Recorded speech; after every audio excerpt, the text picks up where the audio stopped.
खाइण पीअण ऐं वज़न खणण में केतिरा ई मुक़ाबला करे लखें रुपयनि जूं शर्तूं खटींदड़ सिंध जो मशहूर मारूफ़ पहलवान कुर्बान अली मौजाई प्रेस क्लब अॻियां बीही अधु कलाक में 2 किलो माओ खाई, 1/2 किलो खीर ऐं 2 गिलास पाणीअ जा पी 10,000 रुपयनि जी शर्त आसिफ अली अंसारी खां खटी वरिती। माए खाइण वक़्तु पहलवान खे पघर अची विया। हिन मौक़े ते पहलवान मीडिया खे ॿुधायो त मां पाकिस्तान जे मिड़नी पहलवाननि खे चैलेंज कयां थो त मूंसां खाइण पीअण ऐं वज़न खणण में मुक़ाबलो कनि। मां नवाब शाह मीरपुर ख़ासि, मैरापुर, सखर, लाड़काणो ऐं ॿियनि शहरनि में शर्तूं खटे चुको आहियां। हिन वधीक चयो त मां पाण ते नाज़ करे शर्त रखंदड़ खे अॻुवाट ई चई छॾींदो आहियां त नोटनि जो हार पाराए छॾ, शर्त मां खटे ॾेखारींदुसि। यादि रहे त साॻे पहलवान 20 ॾींहं अॻु कोटड़ी कबीर प्रेस क्लब अॻियां बि किलो माओ, 1/2 किलो जांबे जो तेल ऐं किलो खीर पी 10,000 जी शर्त खटे वरिती हुई ऐं अॻुवाट 2,000 जो हार पातो हुअईं।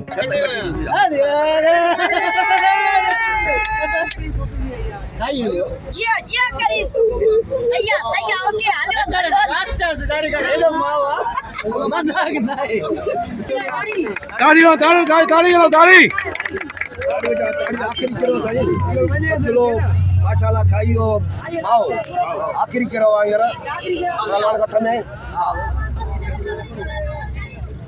मजाक ना है माओ खाए आखिरी करो